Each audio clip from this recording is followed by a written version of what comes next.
Ya, yo sí. Ustedes, Sí, se ve. ya.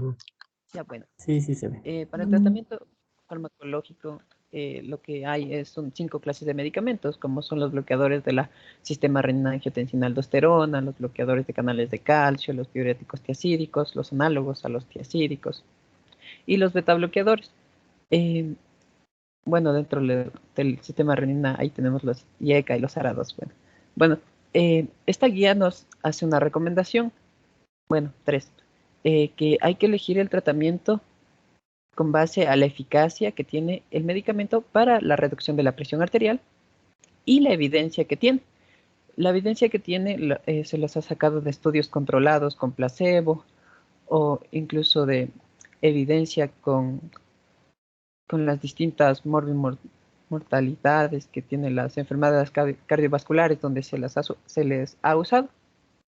Pero dentro de toda esta evidencia, lo que han llegado a una conclusión, que el beneficio fundamental de estos medicamentos es la reducción de la presión arterial. Así también algunos beneficios especiales, específicos de algunos medicamentos, como son una reducción de la prevención del ictus con los beta bloqueadores, ¿no? Paul, no sé si solo es mi compu, pero yo veo solo una pantalla negra. Una que dice negro. exceso Yo directo. también. Sí, yo Sí, también. yo también. Yo les pregunté que si se veía. Bueno, ya le comparto. Ya les comparto. A ver, compartir pantalla. ¿Y ahí sí ven todo? Sí, pero Sí, no. sí, sí se ve tu Sí. pantalla. Sí. Es que puse F1 y aquí sale todo lo que vale hacer aquí. Multimedia, igual. Poner pantalla negra. Bueno, eso ya, si tienen tiempo, investigan ahí. Vale, bueno, altajos del teclado también. Bueno, como les iba diciendo, toda la evidencia de los distintos metaanálisis que el beneficio fundamental era la reducción de la presión arterial. Ya, después de estos fármacos, no, aquí tengo las contraindicaciones. Vamos de uno a uno, entonces. Porque también, como ya vieron, como ya les pasé las contraindicaciones potenciales, relativas y absolutas para cada uno de estos medicamentos. Empecemos con los bloqueadores del sistema renina-angiotensina-aldosterona, donde nunca se deben dar dos. Primero, así de cabeza, no se dan los dos, no se puede combinar un YECA y un ARA2. Solo se debe dar un hito y los puedes combinar con un bloqueador de canal de calcio o un beta bloqueador.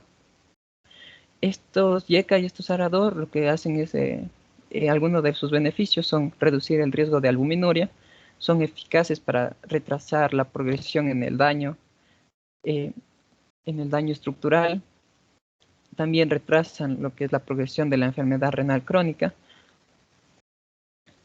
Por eso es preferible su uso en lo que son personas diabéticas y también personas no diabéticas. También se los puede usar después de un infarto de miocardio, en pacientes con insuficiencia cardíaca con fracción de eyección reducida, entre lo más destacable de este medicamento.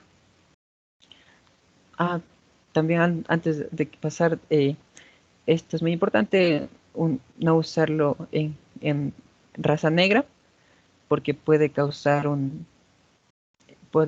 edema, y en la raza negra ahí te decía que era preferible los ARA2 antes que el YECA. En cuanto a los bloqueadores de los canales de calcio, aquí sí tenemos que había una reducción de lo que es el ictus, había también beneficios con lo que es la insuficiencia cardíaca, con fracción de eyección reducida, también eran más efectivos en lo que era el retraso en el daño orgánico, incluso mayores beneficios al unirlos a lo que es una diurético.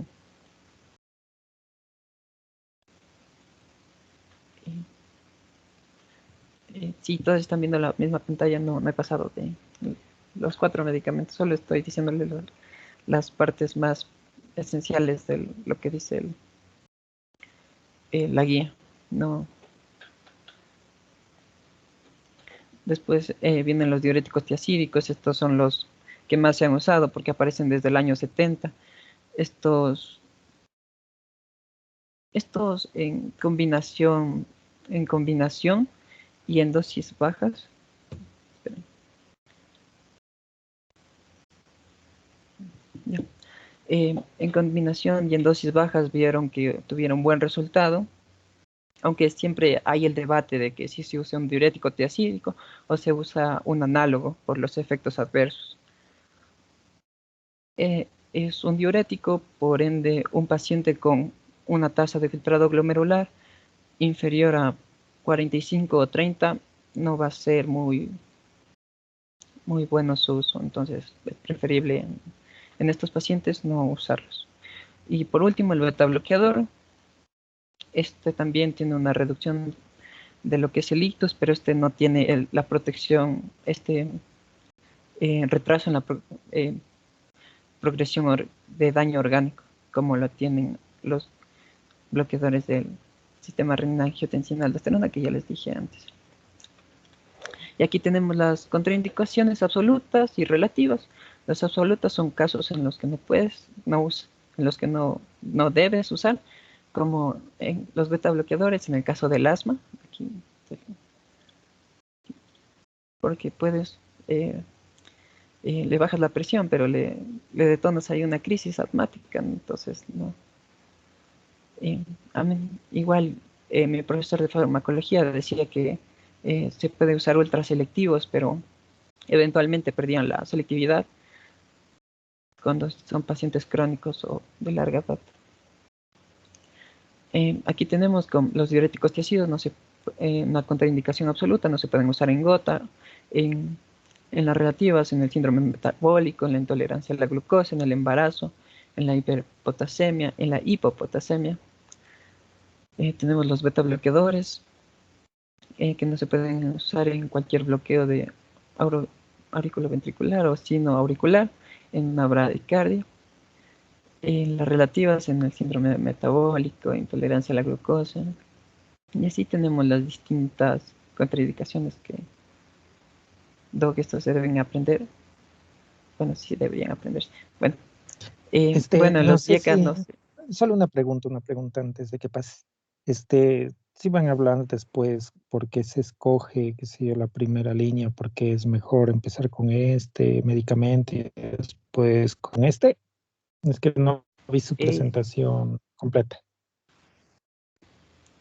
Tenemos el algoritmo la estrategia farmacológica y el algoritmo que te da la guía. Ajá. Ah, ya. Ah, bueno, perdón. Disculpen, Así. chicos.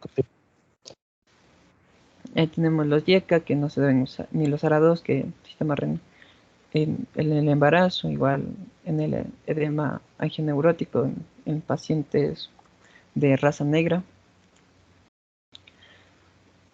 Igual estos ARA2 no se deben usar, bueno, es relativo que no se deben usar en mujeres de edad fértil o sin anticoncepción segura. Entonces tenemos la estrategia del tratamiento farmacológico. Bueno, siempre antes del uso inicial, casi siempre lo hacen con monoterapia y van aumentando la dosis o le cambian de medicamento, pero casi siempre usan monoterapia. Esto es, la guía lo dice es insuficiente. Entonces, el primer paso para escoger un tratamiento es la eficacia de los tratamientos farmacológicos existentes. Entonces, ¿cuál es el tratamiento o cuáles están disponibles y cuáles son sus combinaciones? Aquí es importante porque algunos ensayos clínicos demostraron que se puede lograr un mayor control con un tratamiento combinado. Y solo era del 5 al 10% de los casos o casos refractarios que donde era insuficiente el tratamiento combinado.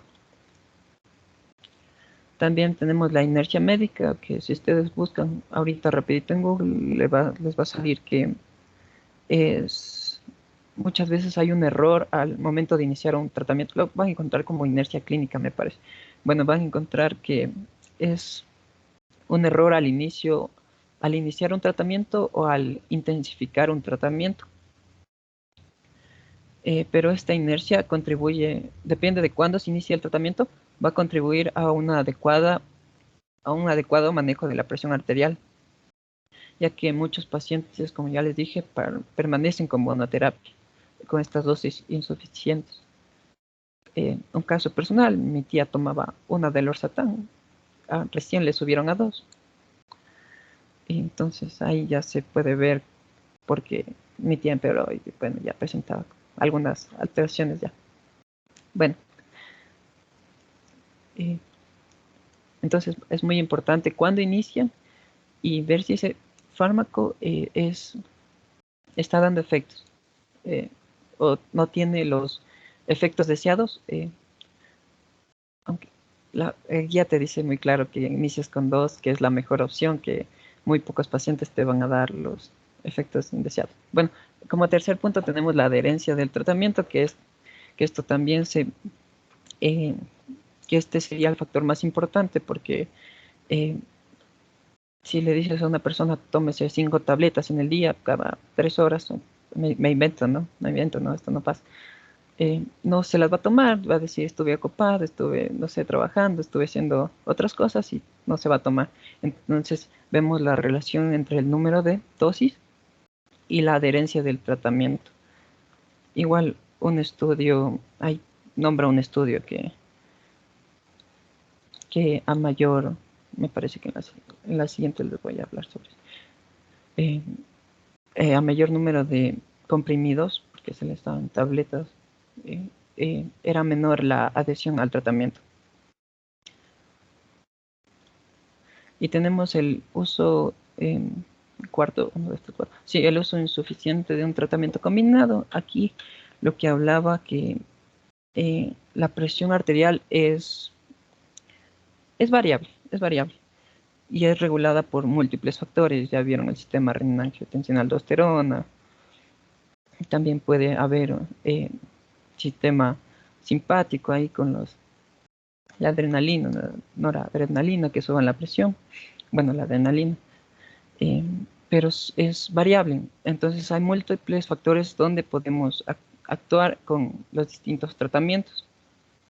Entre ellos podemos usar los 5 fármacos que les dije antes, bloqueando los canales de calcio para que actúen sobre el miocardio para que este no se contraiga.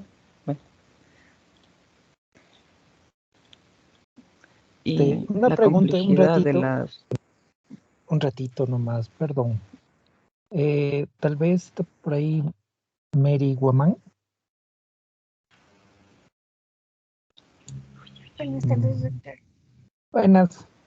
Justo ahorita del que están hablando los jóvenes, con relación a la adherencia terapéutica, ¿qué quiere decir polifarmacia?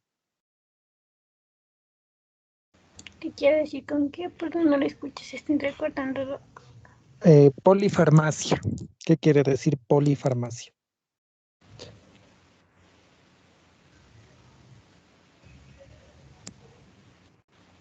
Polifarmacia, o sea, como que la utilización de múltiples fármacos prescritos. Ya. ¿Cuándo se considera entonces polifarmacia? Mm,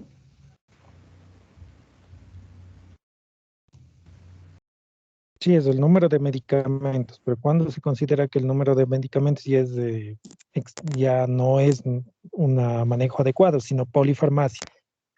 o sea, cuando se utiliza más de 3 fármacos. 3 o más fármacos, ¿ya?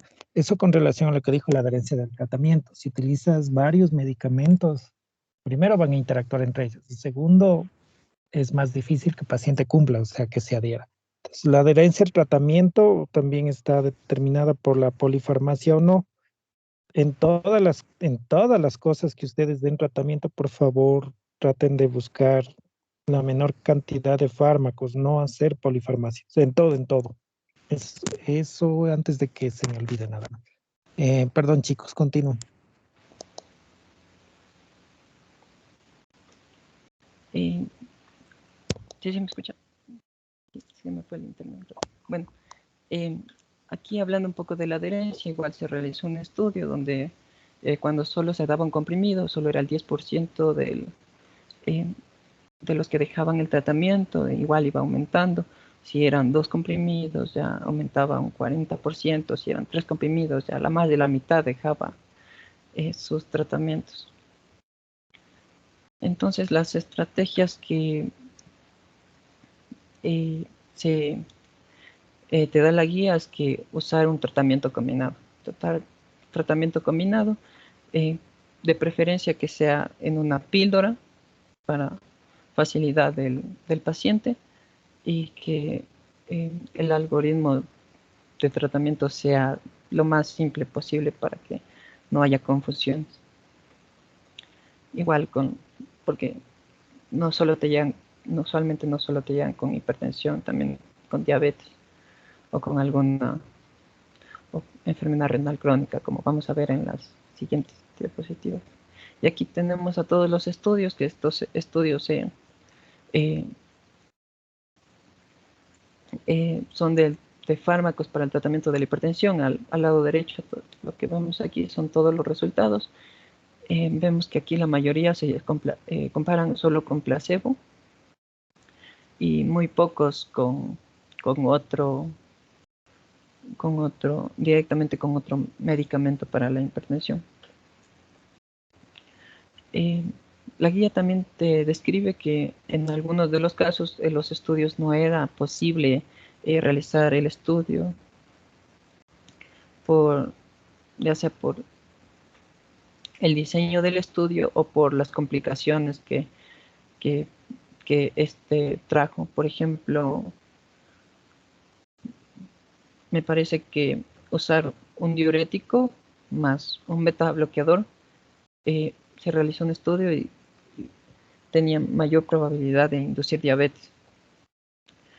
O también en estos estudios también se vieron lo que uno de los resultados era que un diurético tiacídico y un ahorrador de potasio eran de los menos usados,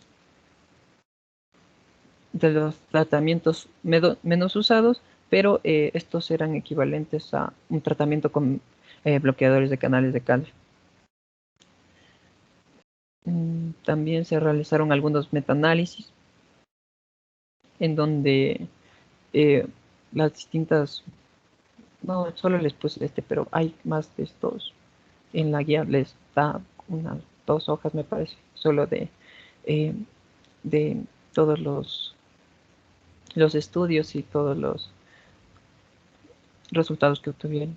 Por ejemplo, en el estudio Progress, menos 28% de hitos, en donde solo se comparó con placebo, pero el tipo de pacientes fueron pacientes con un accidente cerebrovascular o un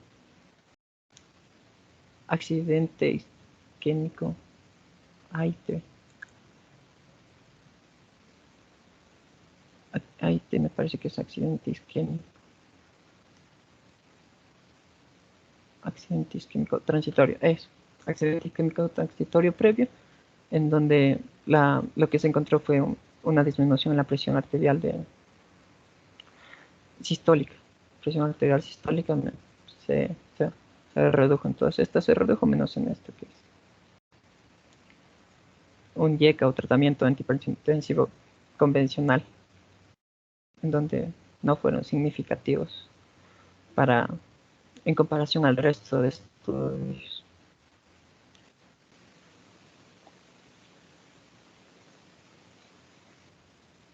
Bueno, y aquí también se resalta, entre todos estos estudios también se resalta lo que es unir varios fármacos en un comprimido, ya sea un YECA, un ARA2 y un bloqueador de canal de calcio, para otra vez la simplicidad del tratamiento. Y aquí tenemos al algoritmo. Se usa monoterapia, aunque ya les digo, no, la guía te dice muy claro que de preferencia usar una terapia combinada, pero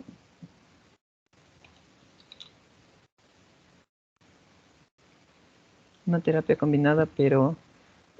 inicio, porque igual la monoterapia la puedes usar en pacientes de bajo riesgo de hipertensión arterial tipo 1 o presión arterial sistólica menor a 150. Ya la combinación de dos fármacos, aquí puedes usar lo que es un bloqueador del sistema renina-angiotensina-aldosterona, un bloqueador del canal de calcio, aquí tenemos ese, y un diurético. Miren, aquí está como primer tratamiento inicial, un tratamiento combinado doble, ya sea un IECA o un ARA2 más un bloqueador de canal de calcio o un diurético. Bueno, aquí te da esta recomendación que dice lo de primer grado y la presión arterial menor a 150 o en pacientes ancianos mayores a 80 años. El segundo paso es la combinación triple, donde se usa una píldora con estos tres de acá arriba que les digo. Aquí están, un IECA, un ARA2 más un bloqueador de canales de calcio y un diurético igual. Aquí, si pueden leer la parte de abajo, aquí mismo dice, el tratamiento es adecuado para la mayoría de pacientes con un daño orgánico o una enfermedad cerebrovascular. Y ya si la hipertensión arterial es resistente, ya se le pasa, usas el tratamiento triple más le añades espironolactona o algún otro medicamento adicional.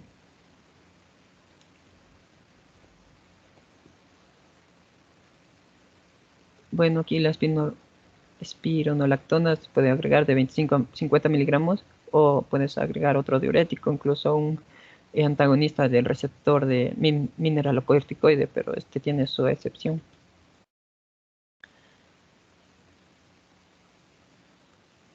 Aquí es importante recalcar, no se debe usar una combinación triple de inicio.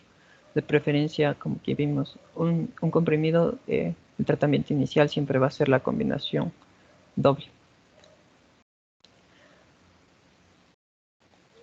Y aquí tenemos para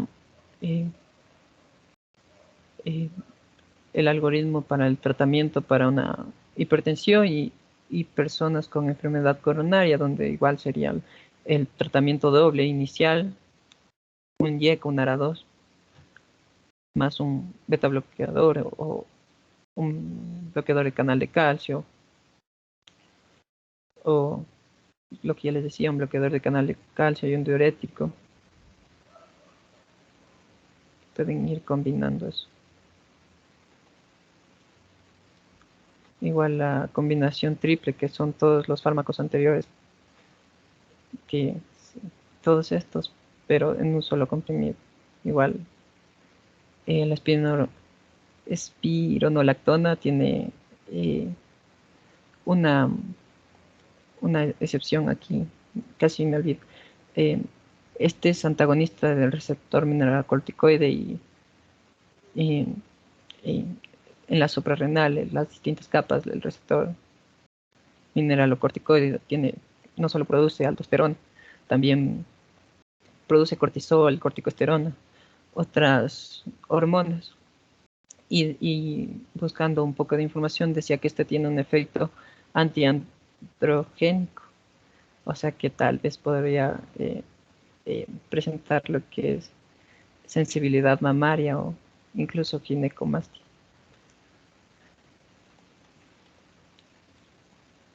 Bueno, este es el tratamiento solo para insuficiencia cardíaca con fracción de eyección reducida, y este es para fibrilación auricular, donde igual se usan los YECA y los ARA2 como tratamiento inicial.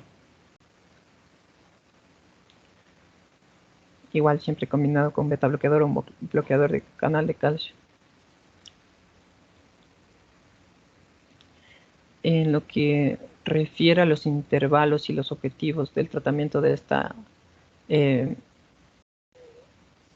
hipertensión, aquí tenemos los distintos rangos de edad y el objetivo para la hipertensión arterial. Si solo tiene hipertensión arterial, el objetivo sería menor a 130 o más bajo. Bueno, 130 o más bajo, si se tolera menor a 120. En diabetes mellitus sería lo mismo. En enfermedad renal crónica sería menor a 140, 130. En enfermedad arterial, en enfermedad arterial coronaria sería menor a 130 o más bajo, si se tolera. Y en el accidente cerebrovascular y en el accidente isquémico transitorio también sería igual. 130 o más bajo. Como si pueden ver, todos esos valores se repite aquí. Te da esta recomendación de no menor a 120. Igual en los pacientes mayores a 65 años ya toca esperar a ver si tolera bien la medicación. Pero el objetivo sería entre 130 y 139 su presión arterial sistólica. Y la diastólica sería entre 70 y 79, igual todo.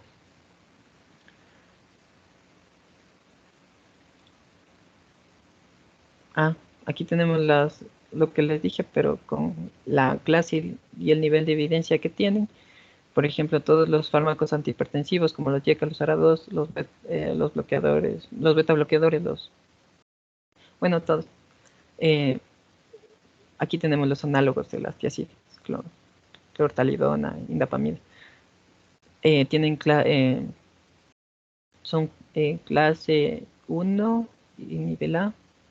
Son evidencia 1A para lo que es el tratamiento de la hipertensión. Aquí también tenemos lo que es la combinación, los tratamientos combinados, donde se deben incluir los beta bloqueadores. Donde se deben incluir los bloqueadores de los sistemas renina-angiotensina-aldosterona más un bloqueador de canal de calcio o un diurético. Igual son nivel de evidencia 1A. Y nivel de evidencia 1B sería la combinación de dos fármacos en una sola pastilla, con estas excepciones que son los pacientes mayores y de bajo riesgo, que era lo que les decía donde solo se hacía monoterapia. Aquí en la primera. Ahí entran lo que son los pacientes mayores a 80 años y para iniciar con un tratamiento doble. El tratamiento triple, y si es que es una hipertensión resistente, me parece que le pone aquí. Sí, hipertensión resistente, donde se le añade la espironolactona. Igual tiene su tablita con excepciones, la espironolactona. Ya igual, la última sería la que ya les dije, como primero, que no se deben dar dos bloqueadores del sistema renina-angiotensina-aldosterona porque pueden agravar lo que es. Pero sí les puse en el, ¿cómo se llama? De aquí, de los absolutos. Todo ese, donde está contraindicado, en el embarazo, en la hiperpotasemia y por los efectos secundarios, tanto para el bebé como para la madre, igual. En las personas puede, me parece que ayuda a la progresión de una enfermedad renal crónica. Sí. Y eso sería todo. ¿Tienen alguna duda? Ya les voy a preguntar. A ver, esperen un ratito.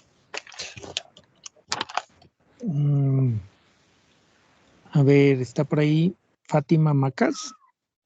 Presente, doctor. Buenas tardes. A ver, buenas tardes. A ver, pues vamos a resumir. Con respecto a lo que ya la parte farmacológica del tratamiento de la hipertensión, si pudiéramos resumir en breves rasgos, ¿por ¿cuáles son las ventajas de utilizar, por ejemplo, estos IECAS? ¿Cuáles serían las principales ventajas de utilizar IECAS?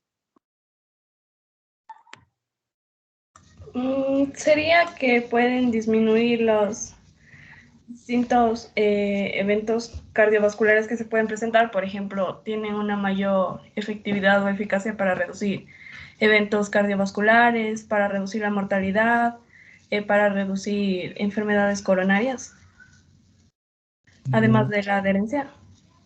Ni tanto, no sé si han probado alguna vez el enalapril. Les hace toser, ¿no? Ah, No, sí. no es tan bonito. No, pero se prefiere esos y tienen gran evidencia. ¿Por qué más?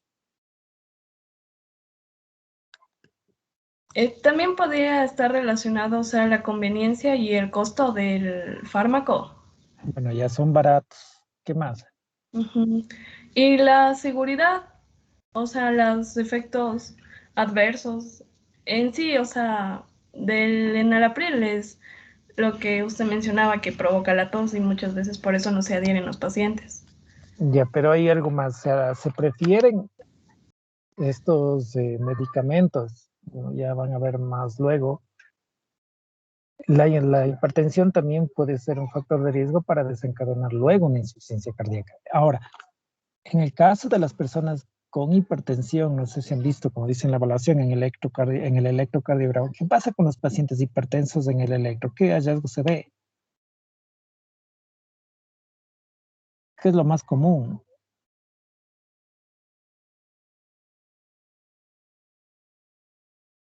¿Alguien se acuerda? Tal vez una hipertrofia ventricular. Ya las hipertrofia. Eso, hay hipertrofia ventricular. El problema es que cuando hay hipertrofia, ese tejido en algún momento no va a ser tan funcional, ¿verdad? Entonces, ¿cuál es el objetivo? Regresar el corazón a su forma original, se podría decir. ¿Cómo se llama eso?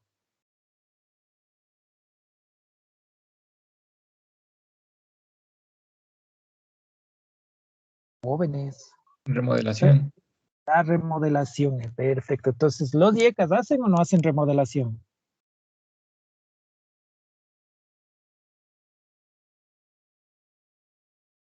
Sí, sí. Entonces, ¿y los otros medicamentos, los otros grupos farmacológicos hacen remodelación? ¿O qué sé yo, los bloqueadores de los canales de calcio hacen remodelado?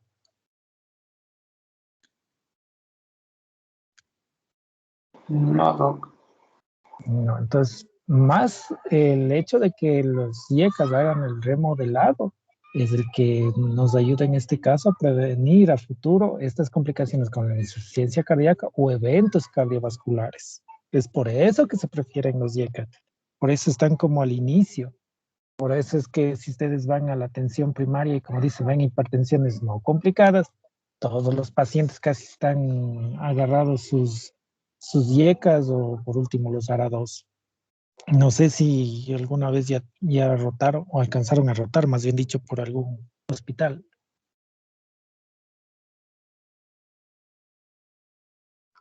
¿Alguien tuvo esa oportunidad o no mismo, no alcanzaron? Sí estamos rotando, pero solo en una materia, en neumología. Mm, eh, bueno, es que antes como la vida de ustedes era los hospitales, ahí es donde veían todos los tratamientos que hacen en la atención primaria, pues de ahí se veía de primera mano cómo es el tratamiento. Bueno, a ver, ¿alguien tiene alguna pregunta? Doc, acerca del tratamiento combinado, pues eso no me queda claro si debemos, o sea, se inicia ya el tratamiento de una combinado o se hace o sea, solo con un solo fármaco y se ve como evolución. Y a ver, en el enfoque se supone que ustedes tienen la clasificación de la hipertensión, ¿no es cierto? Entonces no es lo mismo que sea una hipertensión, como dicen, no complicada, una hipertensión con daño en órgano blanco, una hipertensión en adulto mayor, hipertensión con comorbilidad. Entonces, ¿en quién iniciaríamos, por ejemplo, monoterapia? ¿Cuál sería el paciente típico, paciente candidato para que se pueda iniciar con monoterapia? Basados en estos criterios. A ver, reflexionen.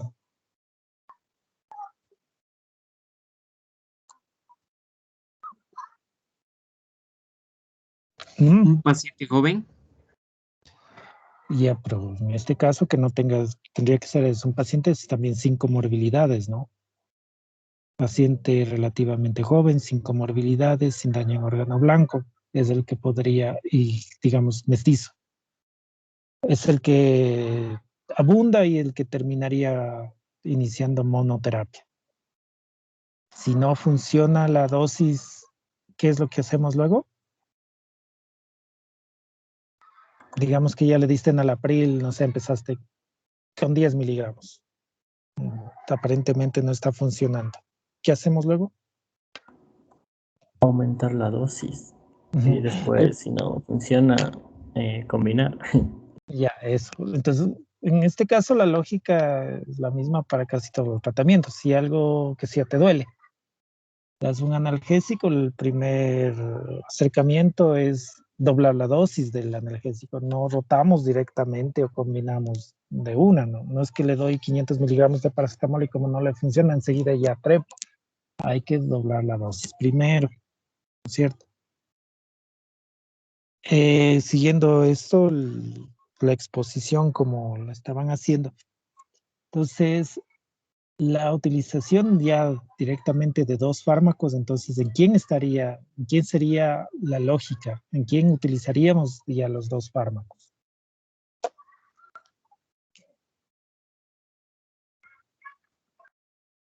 Bueno, en este caso, un fármaco de un grupo farmacológico, como ya dijeron, que puede ser un IECA o un ARA2, no los dos, más de otro grupo farmacológico.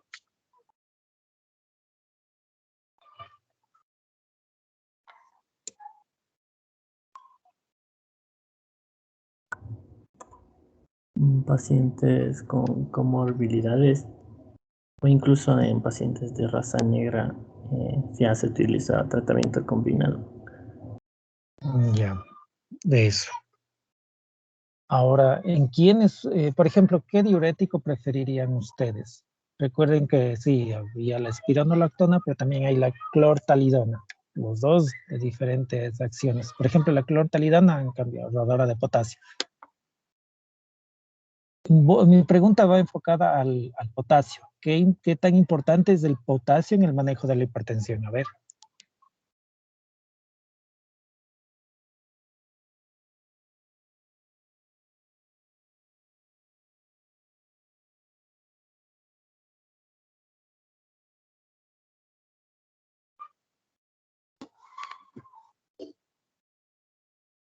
O sea, el potasio es muy importante porque si se prefiere un IECA o un ARA2, estos sabemos que fisiológicamente pueden elevar el potasio.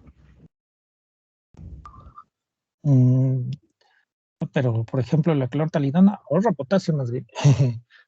En todo caso, ¿cuál es el papel de este electrolito en el manejo de la hipertensión? ¿Se acuerdan que había por ahí también un nivel de evidencia?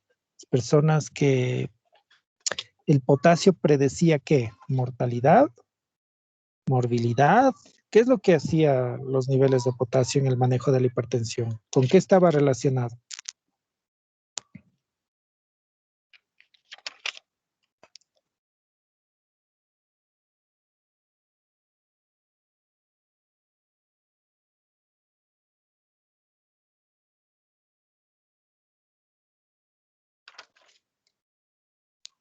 Jóvenes, ¿con qué desenlace estaba relacionado el potasio en la hipertensión? ¿No era con un mal pronóstico? Eso, desenlaces adversos. Entonces, por eso es que había que controlar bastante bien el potasio. Mientras más bajo o mal controlado está el potasio, más probabilidades de que tenga un desenlace, un evento adverso. Por eso es que en este caso los diuréticos de los que más manejan es la clortalidona, el higrotón, no sé si sigan vendiendo de esa manera. En cambio, con la espironolactona, lo que dijeron, ¿no? El problema con lo como antiandrógeno es que en varones les vaya a provocar ginecomastia, ¿no? A ver, ¿alguna otra pregunta, jóvenes? Doc, yo tengo una pregunta. Con respecto a la terapia, por ejemplo, con la combinación triple que hablaba nuestro compañero, en la imagen decía un comprimido y la pregunta era más bien si es un comprimido porque sería una combinación a dosis fijas, entonces si se quiere elevar la dosis de un medicamento, habría que recetar 2 comprimidos o se elevaría la dosis de esa combinación a dosis fija. A ver, en el caso de la parte que se puede decir comercial, ya vienen mezclados los medicamentos. Entonces, cuando te toca subir, proporcionalmente te toca trepar a la siguiente presentación cuando ya vienen mezclados. Que sé yo, viene el cardiol, que ya viene mezclado los dos medicamentos en dosis proporcionales, que sé yo, viene un medicamento a la vez con el diurético. Cuando vas a subir, necesariamente tienes que ir a la otra presentación, cuando ya vienen de esa manera. Ahora, si es que estás manejando medicamentos aislados, el problema está en que si estás en lo público, por ejemplo, vas a encontrar genéricos y medicamentos aislados.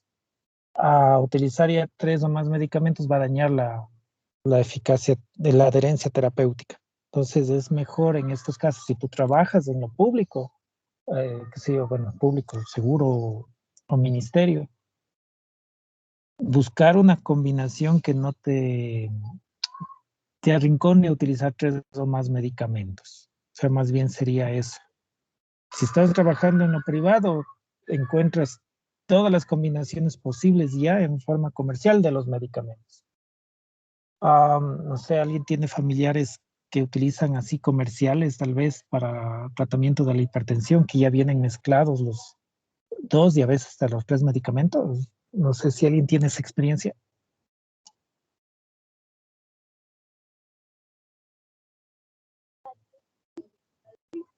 No, No, Doc. no. Chuta, no tengo a la mano por ahí, pero ya vienen, en el caso de los comerciales, ya viene la combinación en forma proporcional. Me invento, no sé si alguna vez en antibióticos han visto, ¿cómo se llama este? El Trifamox, que viene ya mezclado la amoxicilina más el ácido clavulánico, viene en una presentación de 400 sobre 120, pero al doblar la dosis es 800 sobre 240. No sé, que viene también mezclado cotrimoxazol. Ya viene mezclado las 2 dosis. Y cuando vas doblando la de presentación, van cambiando en forma proporcional. Entonces, si ya es un nombre comercial, no es necesario partirle ni nada. Solo tienes que migrar a la siguiente dosis. Si es que vas a utilizar genéricos en forma aislada, ahí sí te va a tocar partirte la cabeza.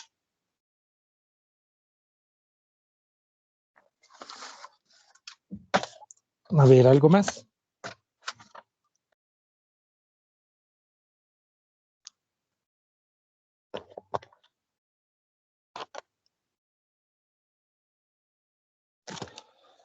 No, nada, jóvenes. Creo que ya no, Doc. Verán, bueno, aprovechando de esto que vamos a hacer con la mipitilina, lo que me gustaría es que el grupo que va a haber depresiones, ¿no? Para que me ayude con esa exposición, para poder dejar claro algunas cositas antes de que hagamos ese experimento, porque mucha gente tiene dudas. Y ya van a ver por qué. No sé si me puede ayudar el grupo de depresión.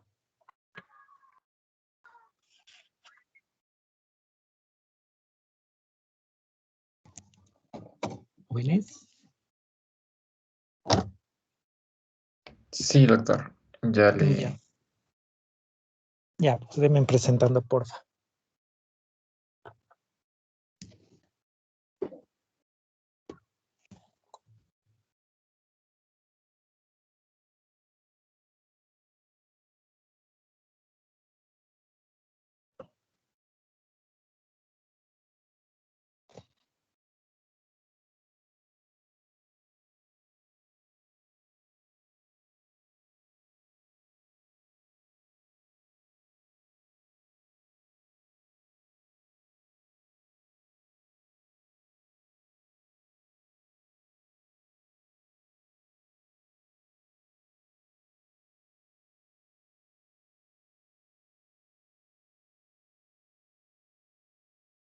A ver, antes de que empiecen, solo para aclarar, los medicamentos a veces también son estigmatizados.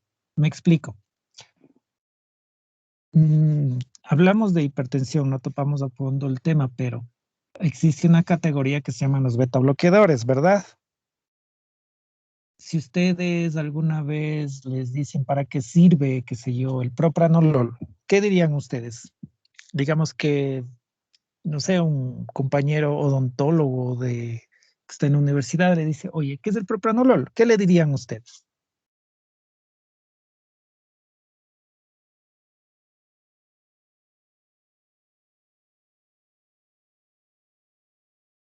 ¿Mm?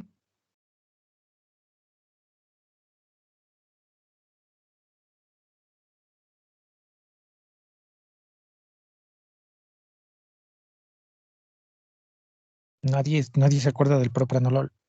O sea, Es para pero tratar la presión, para tratar la hipertensión arterial, ¿Ah? yo ¿Ya ven? diría así. Ya ven.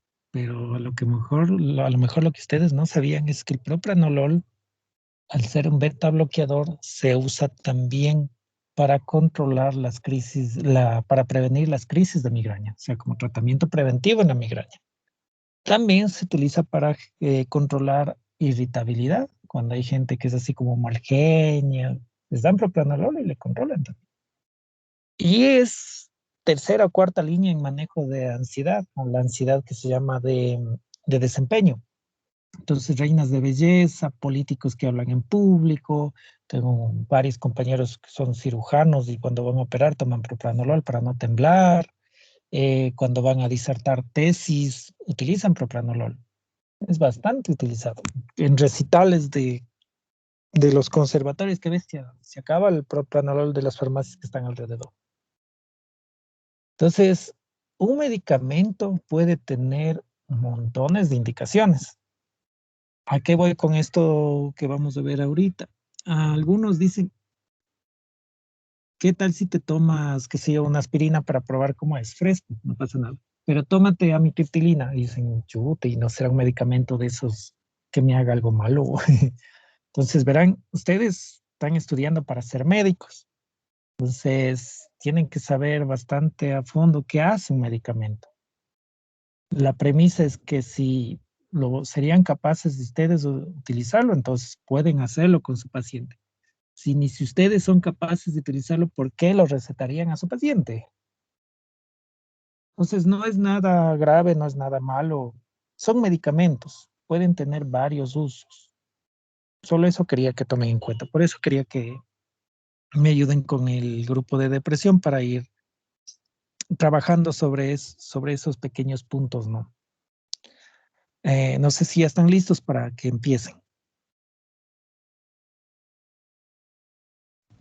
Ya, Doc. Ya, delen. Ya, en primer lugar, la exposición va a estar basada en dos artículos. El artículo que estaba publicado, que era de una guía americana, y la otra era la guía de diagnóstico y tratamiento de aquí de Ecuador. Más que todo, hemos dividido la exposición en base a esta guía de diagnóstico y tratamiento, ya que es más cercana a a, nuestra realidad. Entonces, más o menos vamos a hablar, va a estar dividida en cuatro pasos. Primero va a dar una pequeña definición de lo que sería la depresión. La depresión en este caso es un trastorno mental, sí, que va a manifestarse de manera heterogénea, ¿sí? Pero más que todo la sintomatología va a ser debido a trastornos afectivos.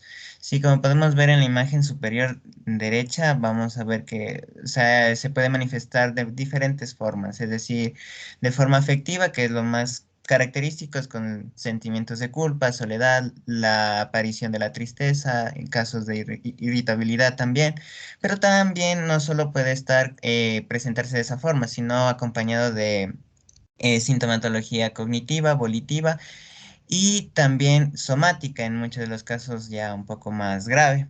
Entonces, no va a ser siempre un curso de la enfermedad característico, ya que como pueden ver, no solo afecta la esfera afectiva, sino también a su vez la parte cognitiva y también puede llegar a afectar la parte somática.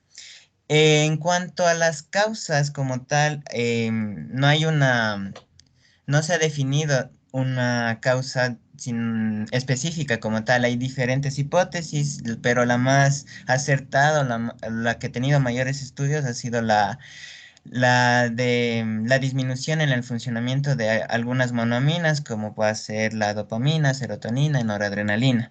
¿Sí? También puede haber otras causas que vamos a ver en los factores de riesgo más adelante. Ya, como le estaba diciendo, es un trastorno mental episódico y recurrente, sí, que se puede presentar, como les dije, con una agrupación de síntomas y signos. Y pues cabe recalcar que a diferencia de las variaciones habituales que se puede presentar en el estado de ánimo, por ejemplo, la tristeza, es decir, a respuestas emocionales, o a acontecimientos que haya ocurrido, por ejemplo, a una pérdida de trabajo, problemas familiares que haya tenido la persona o de pareja, pues la depresión, pasa Lunita, por favor. Ya, eso. La depresión se caracteriza fundamentalmente cuando todos estos sentimientos del estado de ánimo bajo, la manifestación de tristeza como tal, se prolongan durante un largo tiempo. Y como podemos ver aquí en la imagen, se debe prolongar o persistir esta sintomatología por más de 2 semanas. A partir de 2 semanas o más, y obviamente que puede durar meses o incluso años. ¿Ya? Por eso la imagen de abajo menciona que está normal y decrece el estado de ánimo a tal punto que puede durar entre 6 a 24 meses, es decir, 2 años.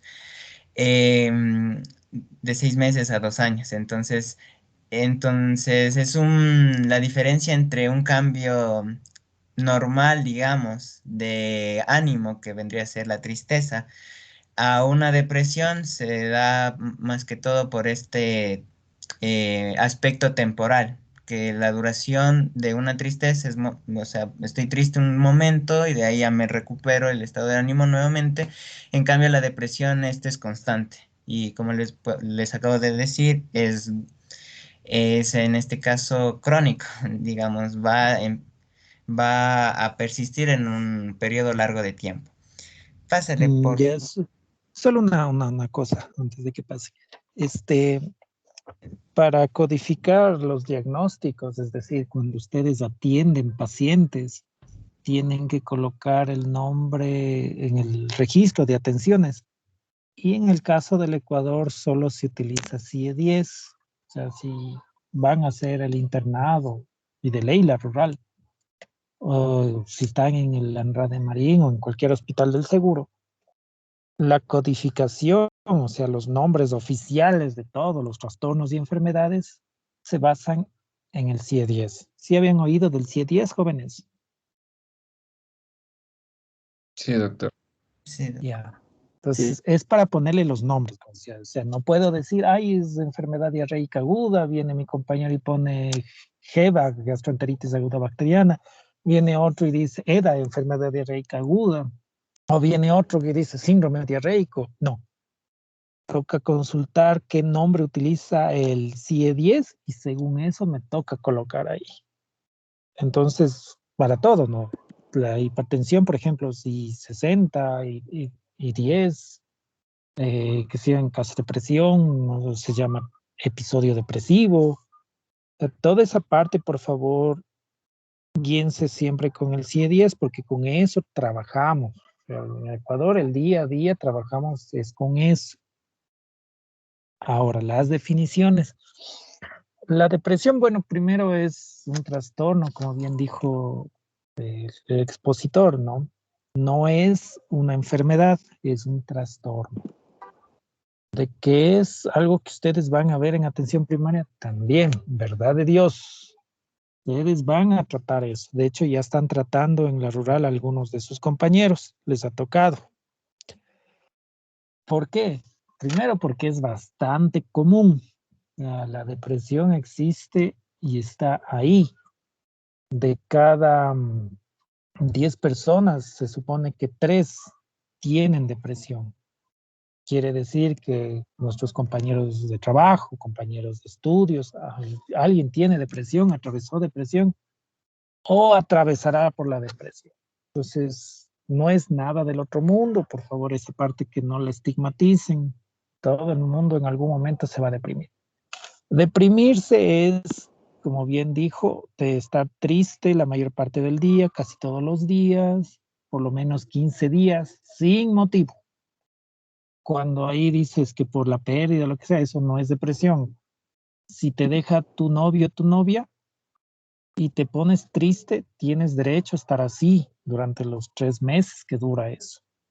Si ya han pasado 3 meses y sigues llorando y gritando por el novio, si sigues llorando por el Brian, o sea, eso ahí recién se le llama trastorno de adaptación. La depresión no tiene causa, ¿no? O sea, no tiene una causa observable. La gente solo se chorrea y hace tristeza patológica, no tristeza normal, no la tristeza de que chuta, se me murió mi perro, un poco triste, pero salgo. Tristeza patológica es la que se pasa todo el día, todos los días.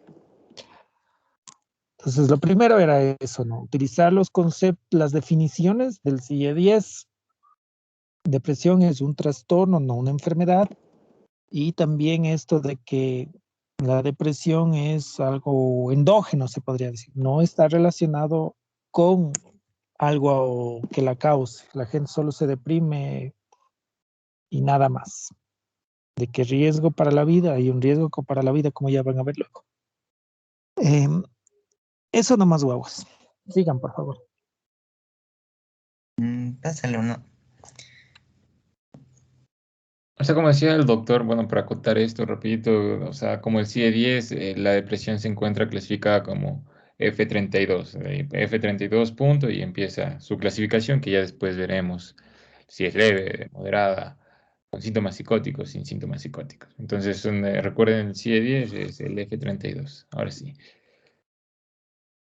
Ya. Aquí solo les estaba poniendo las diferencias en qué es tristeza, qué es depresión. Y es lo que muy bien el doc dijo, que en sí la tristeza puede tener una causa fija y por lo tanto, como le estaba diciendo, pérdida de trabajo, pelea con alguien, yo qué sé. Pero la depresión como tal no es que hay algo que lo provoca como tal, sino que es persistente durante mucho tiempo, esa baja de ánimo.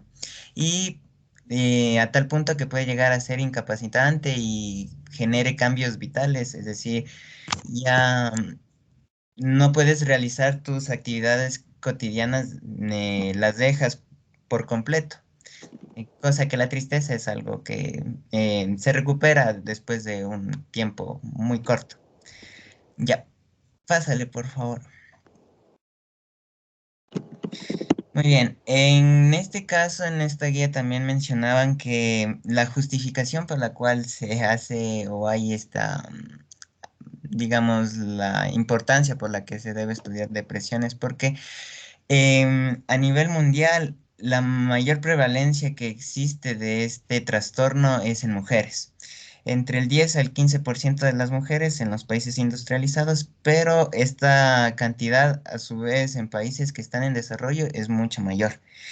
En cuanto Bueno, mencionaba alguna cifra de acuerdo a la OMS que decía que era 350 millones de personas que a nivel mundial que van a sufrir este trastorno.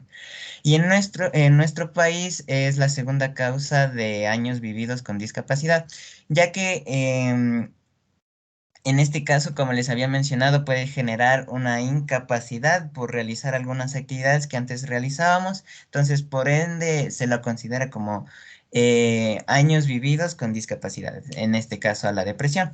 Y teniendo un resultado del 11% durante 20 años que se hizo el estudio.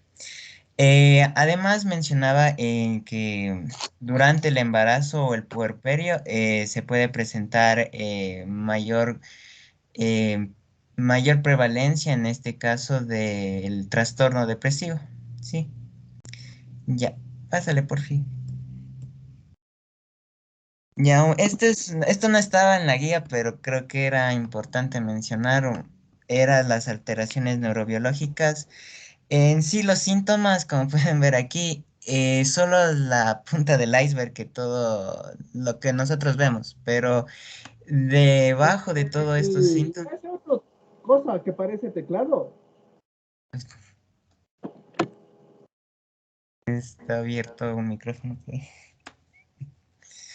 Bueno, lo que le estaba diciendo es que los síntomas, solo la punta del iceberg. De ahí, las alteraciones neurobiológicas, la más acertada era la de la monoaminas, la hipótesis de monoaminas. Como pueden ver, hay una disminución de lo que hay serotonina, noradrenalina. Por lo tanto, va a generar esta aparición de afectiva, esos trastornos afectivos que los mencioné al principio. También puede generarse lo que serían los cambios estructurales, disminuciones en lo que sería el volumen de hipocampo, alterar a su vez también el eje hipotálamo hipófisis adrenal y también puede generar lo que sería afectación a las células neuronales como tal. Bueno, no me pongo tanto en eso porque no estaba explícito en la guía, pero es algo importante de mencionar. Pásale, por favor. Bueno, entonces, hablando de esto, la depresión, como les había dicho, no es que tiene una causa definida, sino es una causa multifactorial y entre ellas también se ha mencionado que existen factores de riesgo los cuales pueden predisponer a que lleguemos a un episodio depresivo. Entre ellos, pues, puede ser la edad, también el estado civil, como les había mencionado, el embarazo puede estar también acompañado de lo que sería trastornos de ansiedad. A su vez, se ha mencionado también que dentro de los factores de riesgo no es que solo puede ser provocado por algo genético, como lo que tenemos en la tabla 4, que habla de genético cognitivo, sino también puede ser resultado de del consumo de alguna droga. En este caso, la que más se mencionaba era el alcohol y también sustancias psicoactivas como por ejemplo drogas, cocaína, también hablaban del uso del tabaco también, que pueden llevar a que una persona manifieste un episodio depresivo. Bueno, con el aspecto de los factores de riesgo cognitivo y genético, hablaban o mencionaban dentro de estos aspectos que los familiares, en este caso, de primer grado, o sea, puede ser hereditaria esta enfermedad. ¿Qué digo? Este trastorno, perdón. Y bueno, también hay que mencionaban que hay que tener mucho cuidado con aquellos pacientes que en este caso mencionen que ciertos familiares han tenido episodios previos o a su vez ellos también hayan tenido un antecedente de episodio depresivo. ¿Sí? En este caso ya vamos a ver cómo es que se van a evaluar y cómo se van a clasificar este tipo de episodios. Pero esto es únicamente para que ustedes tengan en cuenta que no existe una causa netamente fija, digamos, a la cual podemos nosotros basarnos para decir que tiene un episodio depresivo, sino que puede ser un problema, como pueden ver, que sea de origen genético, cognitivo, o a su vez provocado por el consumo de alguna sustancia o el alcohol, ¿sí? Pásale, por favor. Solo hay una cosita. A ver, claro, en el caso de los médicos, lo que hacemos fundamentalmente es el tratamiento farmacológico, ¿no? Entonces, en el caso de la depresión, a veces suele ocurrir un fenómeno interesante. Hay mucha gente que les planteará algo así como esto, ¿no? Eso no existe, es un invento nada más. Y a los mismos pacientes les dicen, pero ya pues pon de parte. Ya, ¿cómo que eso no existe? La depresión no existe. Solo pon de parte y verás cómo ya sales. Entonces, a veces ustedes como médicos generales se van a encontrar en una encrucijada, ¿no? O sea, ¿existe o no existe algo que justifique el tratamiento farmacológico? Y ahí hago la acotación por lo que ustedes pusieron la teoría de las monoaminas. Al inicio se estaba probando un medicamento que bloqueaba las monoaminas y que era prometedor, y de hecho se utilizó para la hipertensión. Hablamos de la reserpina. No sé si han leído alguna vez el perfil de la reserpina, pero la reserpina se utilizaba bastante para la hipertensión. ¿Qué es lo que ocurría? Que le dabas reserpina y esos pacientes pasaban llora y llora y hasta tenían ya ideas como de matarse. O sea, una depresión. Le quitabas la reserpina y otra vez se ponía bien. Volvías a dar reserpina, otra vez se ponía mal. De ahí surge también una de las de unos mitos, ¿no? De los que toman antihipertensivos se deprimen. No sé si alguna vez escucharon. No es cierto, pero se creó a partir del uso de la reserpina. Entonces, cuando alguien solo ligó los puntos y dijo, a ver, si hay un fármaco, es probable que este fármaco esté bloqueando, tapando algo, ¿no? O sea, es tan lineal la relación que si quito la reserpina se mejora, que si le vuelvo a dar reserpina se deprime. Entonces, algo bloquea. A partir de eso surgió la teoría de las dopaminas. Se supone que el déficit de una de estas monoaminas, que es la serotonina, es la responsable biológicamente de hacer los síntomas de depresión. Biológicamente, ¿no? Como bien dicen, en el origen no es que solo está ahí en eso. Por eso, si hay gente que haya tomado fármacos antidepresivos, va a notar que no es suficiente el fármaco. Hay muchas otras cosas alrededor que hay que cambiar y no solo dar el fármaco. Entonces, por si acaso, el origen de la teoría de las monoaminas surgió a partir de eso, del uso de la reserpina. Y eso, en eso se basa, como si está más adelante, en eso se basa el tratamiento farmacológico de la depresión. Eso nomás, jóvenes, perdón. Doc, una pregunta. Sí. Aquí nos mencionan acerca de los factores de riesgo y anteriormente nos habíamos dicho que para que sea depresión no tenía que haber una causa desencadenante. Entonces aquí dentro de los factores familiares nos dicen, por ejemplo, viudez. Entonces eso ya no sería una causa. Por ejemplo, alguien en viuda y está triste, entonces eso ya no es causa. Ya. A ver, chicos, solo quiero preguntarles, más adelante ustedes tienen alguna clasificación de lo que es así episodio depresivo, trastorno depresivo recurrente, algo así. Bueno, sí, sí, más o menos. A ver, sí vamos a explicar sobre la... Ya. Entonces, bueno, chévere. Entonces, en esa parte vamos a profundizar. Pero, por ejemplo, en esencia, una depresión, melancolía, depresión mayor, solo es la disminución del estado vital, deprimirse como tal, sin tener una razón. Me explico. El muchacho o la muchacha tienen novio, tienen novia, los padres son de un hogar estable, no es que tengan mucho dinero ni poco dinero, pero están bien. O sea, no hay algo que les esté molestando. Y en ese contexto, el muchacho o la muchacha comienzan a dejar de ir a clases, comienzan a estar llorando todo el tiempo, cualquier cosa les conmueve, que es la labilidad emocional, ha dejado de presentar sus tareas sin ningún motivo, antes salía con amigos los viernes, ahora ya ni les llama, ni les ve. Eso, por ejemplo, sería una depresión si es que permanece más de 15 días o 2 semanas en forma continua. Ahora, lo que dicen ahí, ejemplos de estos, ¿no? Se me murió un ser querido, se murió, qué sé yo, mi papá. En ese momento, esa reacción de tristeza y todo que siento ante el fallecimiento de un ser querido se considera normal y se sigue considerando normal hasta por 3 meses. Si a partir del tercer mes sigo llorando como que fuera el primer día, ahí lo clasifico como un trastorno de adaptación. Entonces, los trastornos de adaptación tienen reacciones ansiosas o depresivas ante un acontecimiento vital. Acontecimientos vitales se consideran estos, por ejemplo, separarse de alguien. Tuve una novia de, qué sé yo, 3, 4 años y rompo con esa persona. Obviamente me voy a sentir mal, pero al tercer mes yo ya debo estar saliendo. No sé si les ha pasado que, qué sé yo, siempre tuvieron un grupo de estudiantes con los que siempre rotaban. Ese grupo siempre estuvo desde el primer semestre, siempre iban juntos al mismo hospital y justo ahora le escogieron y a uno le mandaron por un lado, al otro por el otro lado. Entonces empiezan el nuevo semestre y es difícil, ¿no? Pero ya al tercer, cuarto mes, como que han establecido otras relaciones, no es que tengan muchos amigos, pero ya están mejor.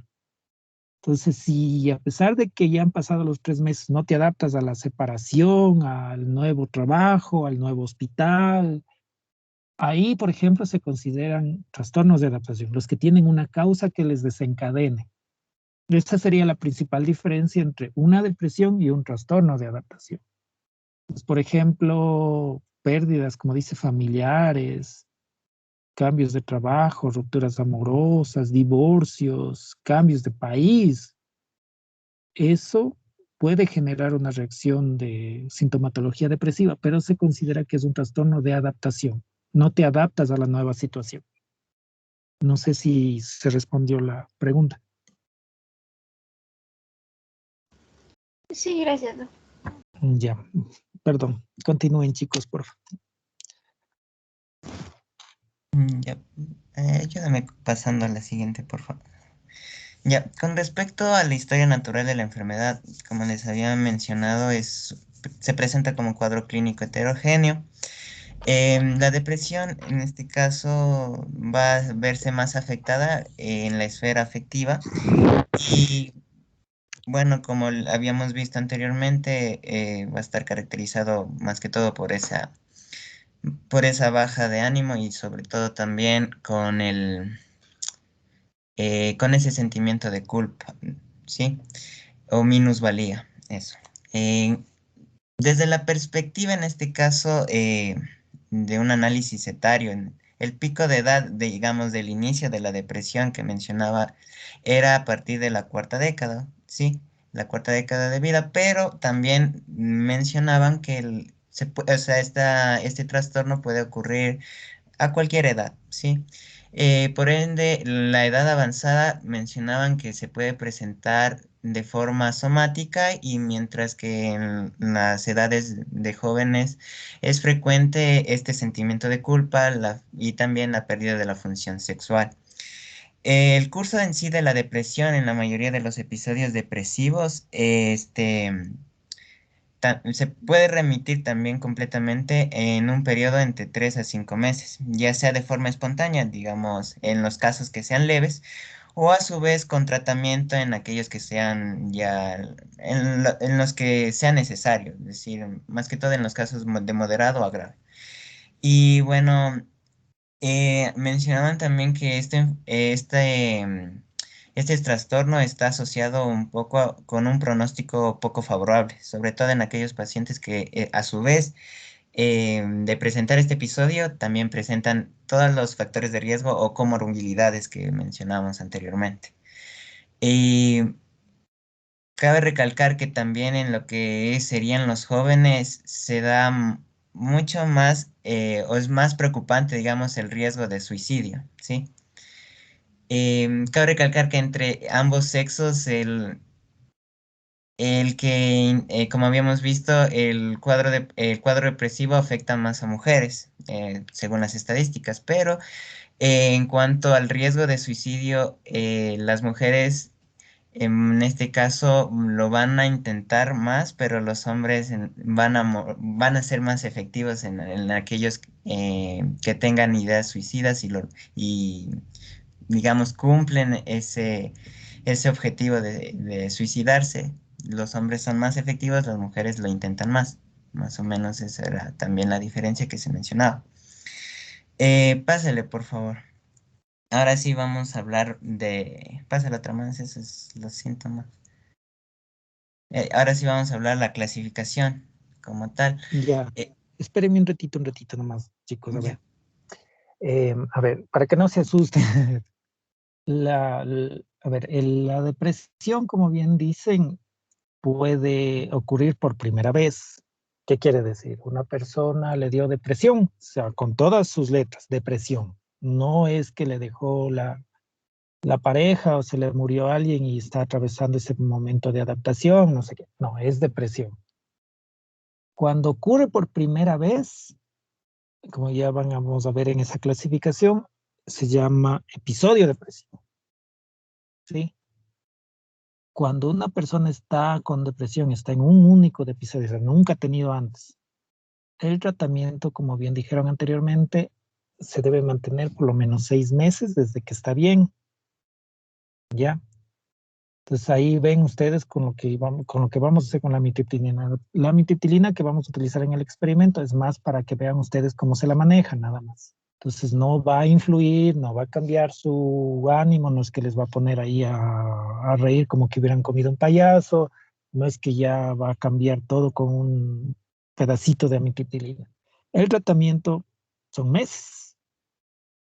Y son meses porque primero se descubrió que una de las monóminas, la serotonina, era un neurotransmisor y ahora no se considera neurotransmisor, sino neuromodulador. Es decir, no es que doy el antidepresivo hoy y de noche ya estoy feliz. No, eso no va a pasar. Y la otra cosa es que cuando una persona tiene 2 episodios, ya no se llama episodio depresivo, se llama trastorno. Y en este caso, como ha recurrido, vuelto a caer en esta depresión, se llama trastorno depresivo recurrente. Y el periodo de tratamiento se amplía a 2 años como mínimo. Entonces, esos serían los tiempos, ¿no? Porque a veces una de las cosas que más preguntan es eso. O sea, yo soy médico rural o justo me dieron trabajo en un centro de salud y me han chantado los pacientes con depresión. Entonces, ¿será que ya pasó 3 meses y le suspendo? Tienes que averiguar esto. Primero, si es que es el episodio depresivo o es algo recurrente para saber si detengo o no el tratamiento. Eso nada más, jóvenes. Sigan, por favor. Doctor, disculpe, tengo una duda. Sí, ¿cuál será? Es que estoy un poco confundida por lo que usted dijo, que, A ver. o sea, después de ya de haber tenido alguna situación triste la persona y no poder superar la tristeza, se considera como un trastorno de adaptación. Así es. Y también se puede considerar ya desde ahí depresión. A ver, más es cuestión de semántica, se podría decir, como lo dice el CIE-10. Por ejemplo, cuando a una persona se le ha muerto un ser querido y está dentro de los 3 meses, lo que se hace, sí, le acompaña psicología, por ejemplo, le hace acompañamiento psicoterapéutico. La familia, los amigos, o sea, no intervenimos en nada, ¿no? Pero ya cuando van pasando los 3 meses y sigue fresco, sigue como que si fuera el primer día, la misma familia ya dice, bueno, esto me preocupa, ¿no? Entonces dice, busquemos ayuda y le van a ver al médico familiar o al médico general o al médico rural. Entonces, si los síntomas son fuertes, digámoslo así, pues la chica o el chico no duerme, no come, pasa solo llorando, después de la muerte del abuelito, ahí le decimos un trastorno de adaptación. En términos coloquiales también saben decir duelo patológico o duelo complicado. ¿Qué es lo que hago? Le doy igual medicación, pero el diagnóstico es trastorno de adaptación. ¿Cuánto tiempo le voy a dar la medicación? Los 6 meses desde que está bien. O sea, le doy la medicación y sí, mejoró. Ahora empiezo a contar 6 meses y después de esos 6 meses digo, mire, vamos a bajar. En cuanto a la farmacología, que no es lo único. Pero el diagnóstico que yo manejé es el de adaptación, no de depresión. No sé si por ahí es la cosa o... Ah, ya, sí, más o sí, sí la entendí. O No, sea, o sea, cuestión ya se semántica. le, o sea, ya se le diagnostica prácticamente con un trastorno de adaptación y se le da una medicación durante 6 meses. Sí, Después, si es que el paciente no se encuentra bien, ya se consideraría como depresión, ¿no? eso ahí vamos. Entonces, usualmente los trastornos de adaptación son sencillos. La gente responde rapidito, incluso antes de hora. Si es que a pesar de haber estado 6 meses bien, empiezo el retiro de la medicación, vuelven a aparecer los síntomas, ahí sí ya pasa de trastorno de adaptación a depresión. Eso sí es cierto. Ah, ya, gracias, Doc. Pero semánticamente, ¿no? En este caso, el CIE-10 nos ha dado, ¿cómo se puede decir? Organizando los periodos de tiempo y los nombres de esa manera. O sea, los que tienen una causa les llaman adaptación y los han clasificado en ese grupo, en ese saco, en esa categoría, porque la mayoría de estas personas salen rápido, no tienen, no recaen ni nada, tomando en cuenta que había un factor desencadenante. Cuando una persona igual se separa y acepta que ya, pues se separó y todo, también vuelve a su vida normal. Es probable que no se deprima. En cambio, los deprimidos, eso sí, como dicen compañeros expositores, son los que a lo mejor tienen un pronóstico medio feo. ¿Por qué? Porque pueden recaer. Es más por eso. Ya. Ah, ya, gracias, Doc. Continúen, porfa. Ya, en este caso, en cuanto a la clasificación, vamos a tener primero, este gráfico lo encontré para poder explicar más o menos esto. En el eje de las X vamos a tener la duración de síntomas y acá en las Y la intensidad de los síntomas, ¿sí? En este caso, la intensidad grave o leve, ¿no? Para más o menos esquematizar la clasificación un poco. En casos de la intensidad de los síntomas, si es leve y como pueden ver, tiene una duración por más de 2 semanas, pues vamos a ver que es una depresión menor o leve, como el nombre lo dice. Pero si esta sintomatología leve supera los 2 años, ya se conoce como distimia. En cuanto a depresión breve, es esta, bueno, no sería depresión como tal por el hecho de que no cumple con el tiempo de duración, digamos, de la sintomatología de 2 semanas o más. Pero si es que se presenta una sintomatología grave, como vemos acá arriba, y tiene una duración menor a 2 semanas, podríamos decir que es una depresión breve, ¿no? Hay que tomar en cuenta eso. Pero en sí, el episodio depresivo, como que está definido también en el CIEDES, va a ser y debe cumplir el criterio de ser superior a 2 semanas, ¿sí? O 2 semanas en adelante. En cuanto a ello, también al número de síntomas que presente la persona, la frecuencia con la que la presenta y también la severidad de dichos síntomas, pues se va a clasificar en tres, en leve, moderada y grave. Bueno, como también lo dijeron anteriormente, el CIE-10 lo clasifica en episodio F33, al episodio depresivo cuando es un episodio único y cuando este sigue aumentando la frecuencia de la sintomatología, este va a ser un episodio recurrente, creo que era el F34, si mal no estoy. Sí, no se preocupen por eso de los Ya. códigos, porque cuando ustedes van a trabajar en lo público, nadie les va a pedir a que se memoricen los códigos. Es de tanto que trabajas en eso que ya se te sale, ¿no?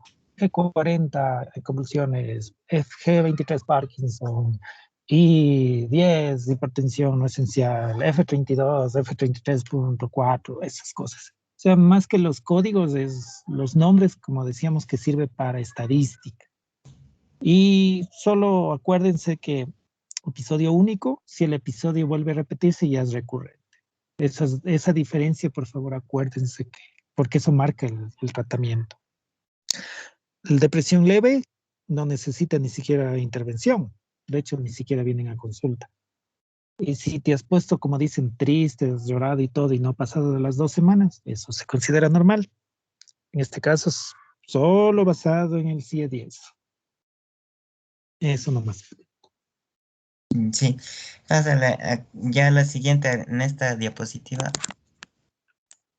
En la siguiente vamos a ver los criterios de diagnóstico basados en el CIE-10 para determinar un episodio depresivo. En este caso vamos a tener 3 criterios, ¿sí? Primero les puse el A para entender este y luego ver que debe presentarse el A, el B y el C conjuntamente para poder diagnosticar como tal un diagnóstico de depresión, ¿sí? Entonces vamos a ir evaluando cada uno de los criterios y qué contiene para más o menos saber identificar cuándo es episodio depresivo, cuándo es tristeza o cosas por el estilo, ¿ya? Entonces, en el criterio A, aquí hablamos de la duración, que ya hemos mencionado más de una vez. Debe durar al menos 2 semanas. El CIE-10 considera que ese es el punto de partida para considerar que la persona está sufriendo o pasando por un episodio depresivo. A su vez, también menciona que no debe ser ocasionado, bueno, en este caso por el abuso de sustancias psicoactivas o a su vez que tenga una persona o que no esté relacionado a ningún trastorno mental orgánico, ¿ya? Y a su vez también que no presente ningún antecedente de hipomanía o de manía. Y pues para cumplir este criterio, ya que si es que presenta, digamos, un síntomas hipomaníacos o maníacos, tendríamos que hacer el diagnóstico diferencial con un trastorno bipolar también, ¿sí? Entonces, ya estas 3 características, estos 3 puntos pertenecen al criterio A. Si presenta uno de estos, ya vamos a ver cómo se va clasificando, cómo es que el CIE-10 clasifica al momento si presenta uno o 2 de estos criterios, cómo es que lo vamos a ir clasificando en leve, moderado, grave, en las 3 que les había mencionado anteriormente. Ya, pásale, por favor. En cuanto al criterio B, aquí ya estamos hablando de los síntomas que va a presentar el paciente o la paciente. En este caso menciona que debe haber al menos 2 de los que les voy a describir. En primer lugar, debe existir el humor depresivo, es decir, que sea normal para el sujeto, que esté presente en la mayor parte del día, casi todos los días y que y además que presente una marcada pérdida de interés o anedonia en lo que sería, anedonia se refiere que, o sea, pierdes el placer o de disfrutar las cosas o actividades que anteriormente realizabas. Y también menciona que dentro de este criterio la falta de vitalidad, la disminución de energía y también sentirse fatigado muy frecuentemente. En cuanto al criterio C, en este caso menciona que debe estar presente uno o más de los siguientes síntomas, ¿sí? Para sumar entre ambos, entre el criterio B y el criterio C, sumar 4 en total, 4 síntomas, ¿sí? Más la presencia de alguna de las características del criterio A, digamos, unirlas, complementarlas y así poder determinar si es episodio depresivo o no. Entonces, en cuanto al criterio C, lo que vamos a mencionar, o lo que menciona, perdón, el CIE-10 sería que debe existir la pérdida de confianza y también de la estimación en sí mismo, es decir, sentimientos de minusvalía, de inferioridad por parte del paciente. A su vez, también esos reproches desproporcionados en sí hacia sí mismo, sentimientos de culpa excesiva y también de forma inadecuada, pensamientos también recurrentes, en este caso de muerte o suicidio.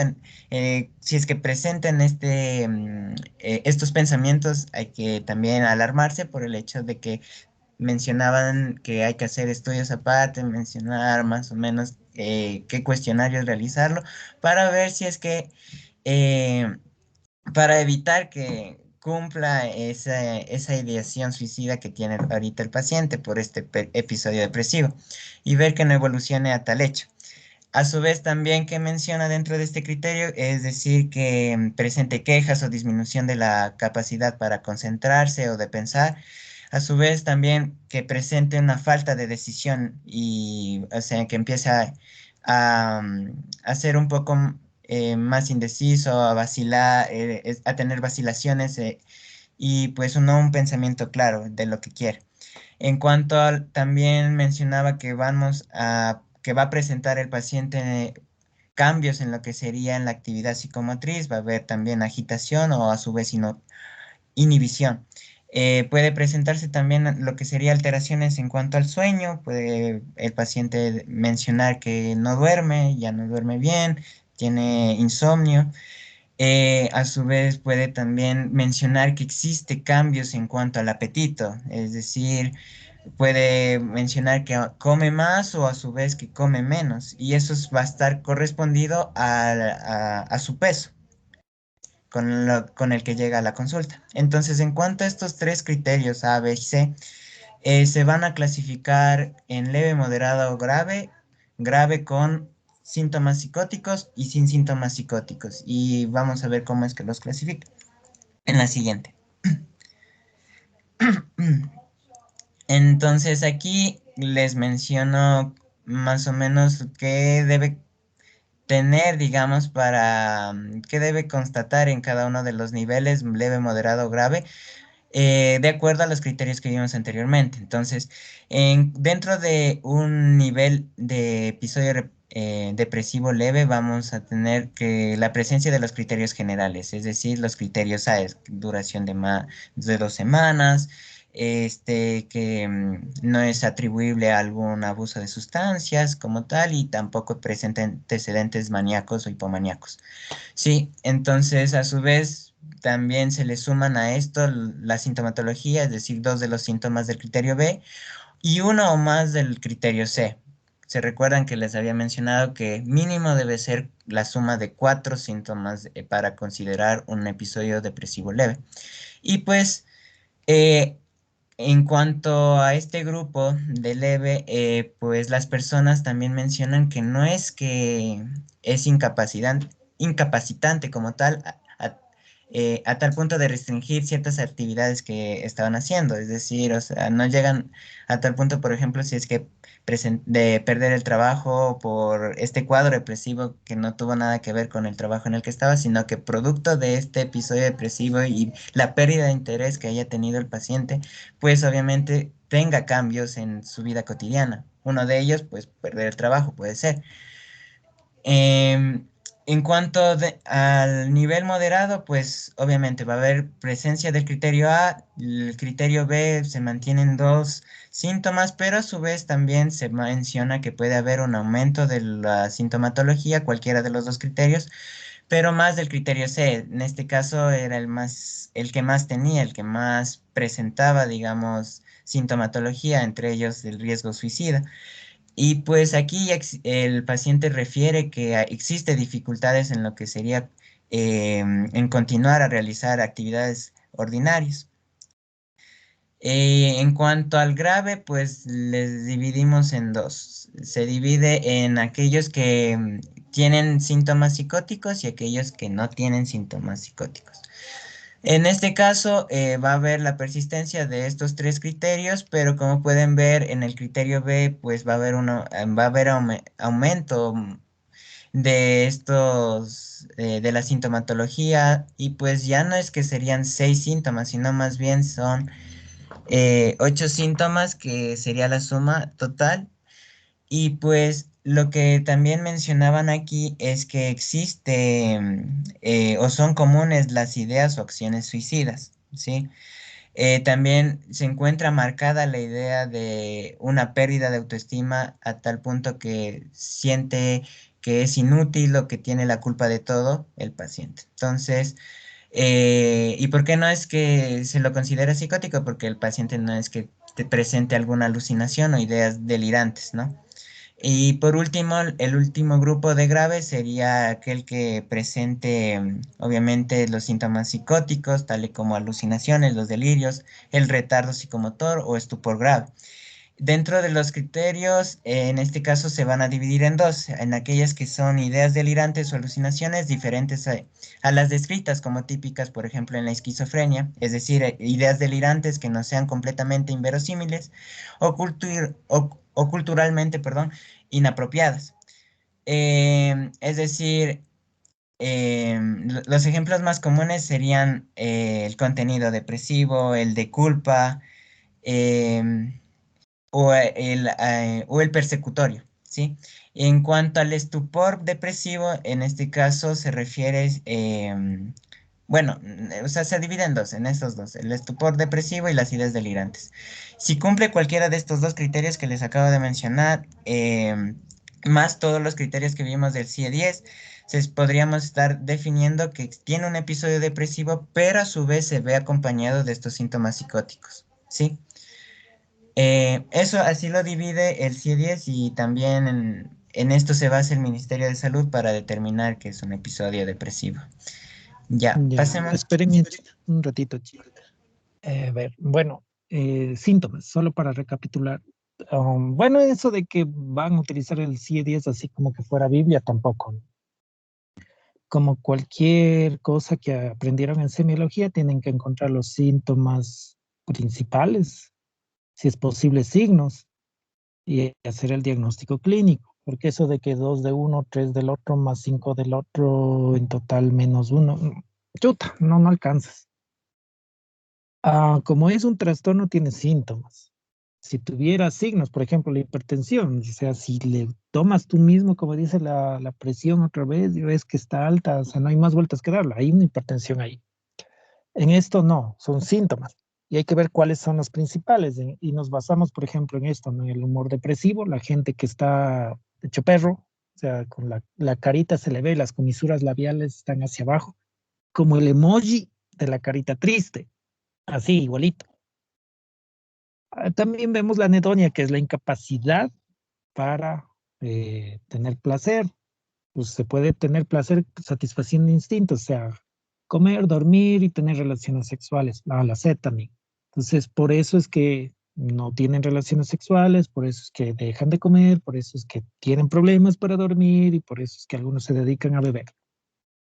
Asimismo, tomen en cuenta que puede haber la hipobulia, esto de que ya no hacen las cosas que normalmente hacían, las hacen como por obligación, les desagrada hacer las cosas incluso. Entonces, eso tomen en cuenta al momento de definir una depresión, porque si se ponen con el CIE-10, eso sí va a estar complicado. La otra, la clasificación leve, fácil. Moderado, bueno, ya. Así, solo con un signo trazador o un síntoma que me pueda trazar, ¿cómo podría decir que algo es moderado y algo es grave? A ver.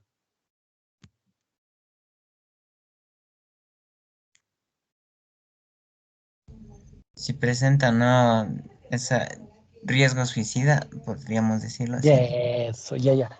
Si ustedes ven a alguien que sospechan que está deprimido y dice que tiene ideas de matarse en el plan, eso se califica como grave.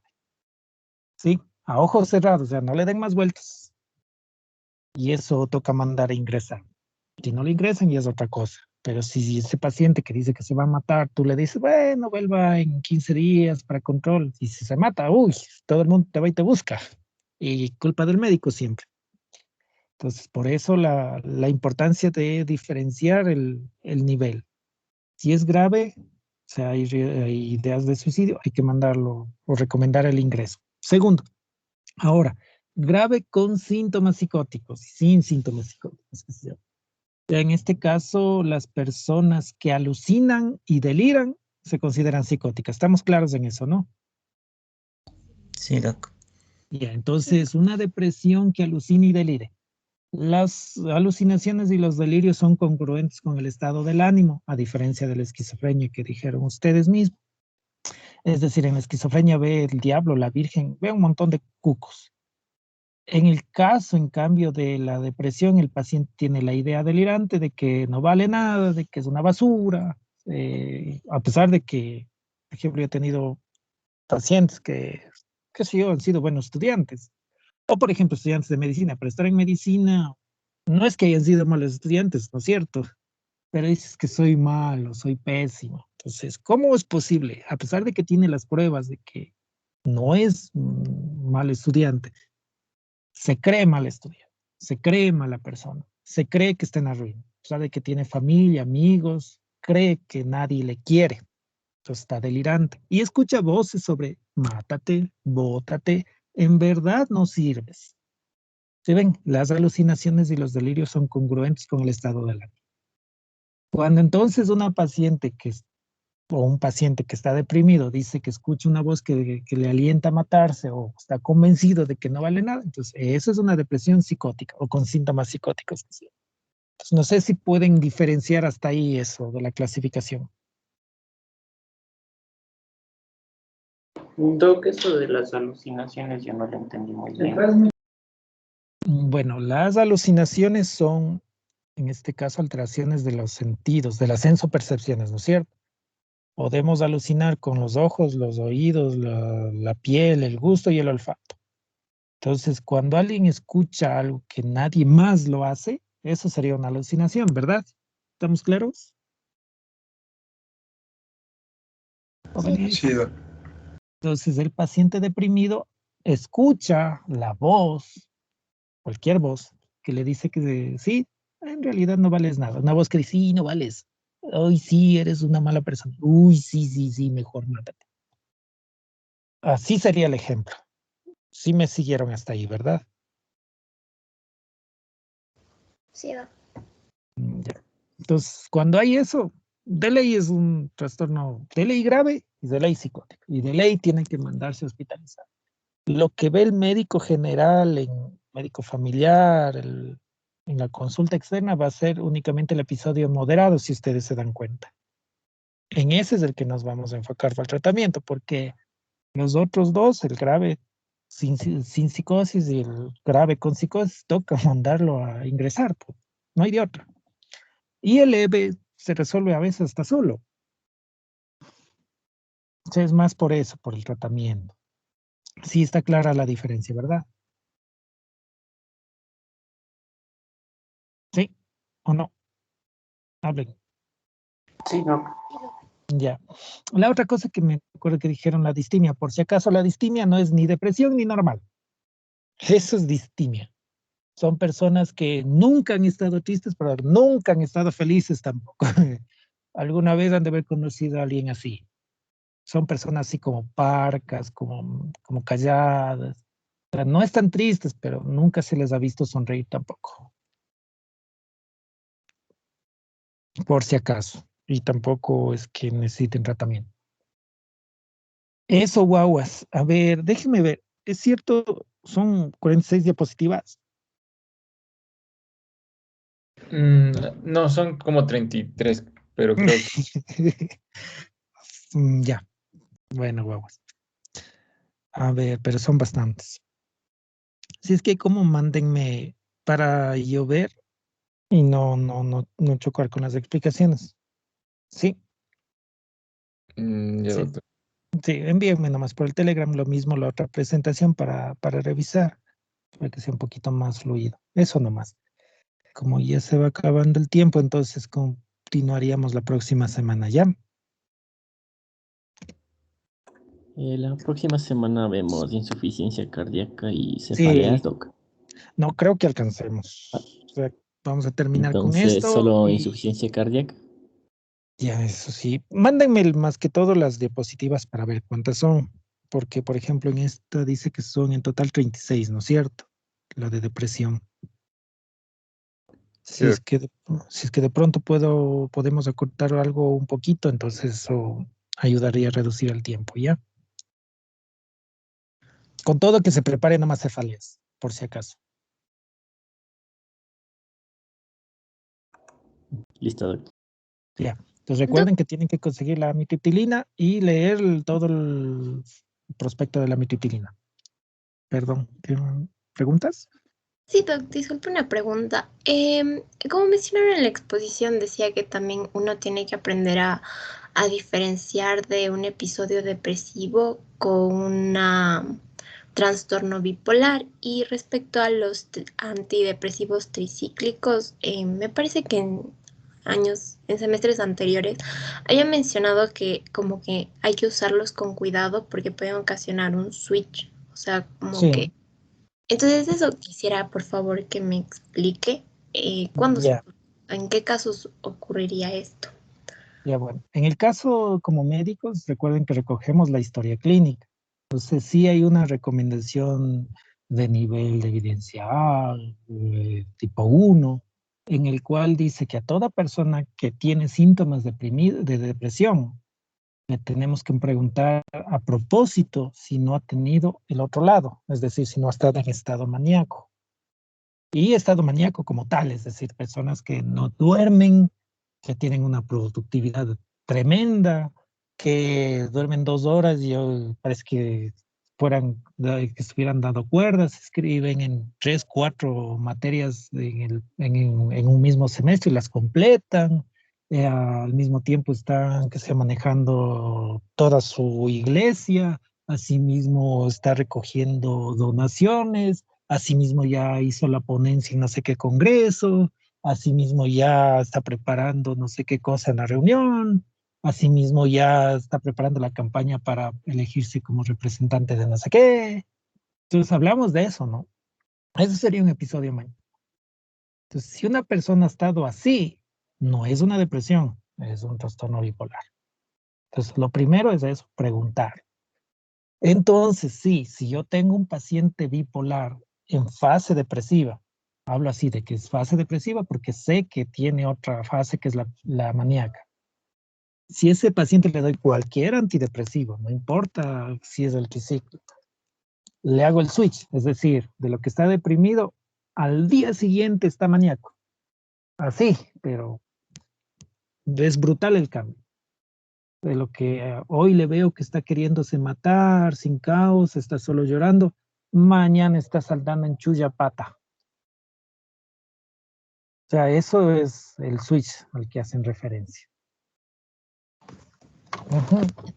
Gracias. Y esto solo se daría durante, o sea, en el episodio, no no quiere decir, porque se supone que también las pacientes que han tenido un episodio depresivo después de un tiempo pueden tener el riesgo de también desarrollar un trastorno bipolar. Entonces, o sea, eso del switch solo se da cuando tienen ese episodio depresivo y le dan la medicación y luego pasa eso. Sí, en el caso de los pacientes bipolares, hablamos de switch. Solo en pacientes bipolares, o sea, ya diagnosticados o con el antecedente claro de que ya haya tenido un episodio maníaco. Es decir, yo conozco a este paciente o cuando ustedes están haciendo ¿qué se puede decir? La historia clínica, les habrán indicado que una estrategia es, de ser posible, recoger historia del familiar también. O sea, no es que le evalúan al paciente y se acabó. Si ustedes se hacen médicos familiares, médicos, ¿cómo se llama? Geriatras, tienen que tomar en cuenta que, evaluar al paciente y a la familia es importante. Hablo de consulta externa y todo. Si alguno de ustedes se va a hacer cirujano o alguna especialidad de tipo quirúrgica, chuta, no, pues van solo a verle el apéndice y capaz que le operan y no le van a volver a ver más al paciente. Hablamos de que esta estrategia de recoger historia de la familia es en especialidades clínicas, como decía, si se hacen médicos internistas, si se hacen médicos familiares. En el caso de las epilepsias, por ejemplo, si se hacen neurólogos de ley, tienen que recoger la historia de la familia, como es la convulsión, ¿no? El paciente se acuerda una o dos cosas. La familia es la que te dice, así cayó, así se golpeó, así queda, así bota la espuma, y eso te ayuda a definir el diagnóstico. En el caso también, cómo es que la familia te dice si ha tenido o no un episodio maníaco, te ayuda a saber si estás tratando a un bipolar o solo una persona que se está deprimiendo. Si es un bipolar y le das amitriptilina o cualquier antidepresivo, hace switch, eso es cierto. Pero si es una persona que está deprimida y le das el antidepresivo, el riesgo de que haga algo así, de virarse al otro lado, no.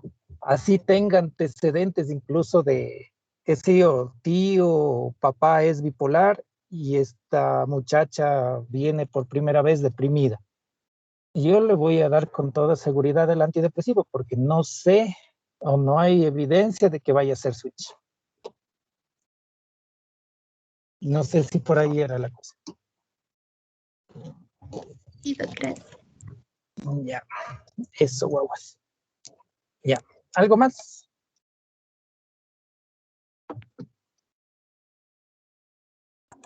Creo que ya nada. Ya, bueno, guaguas, entonces nos vemos la otra semana, ¿ya? Gracias, doctor. Gracias, doctor. Gracias, doctor. Gracias, Doga. Hasta luego. Nos vemos la otra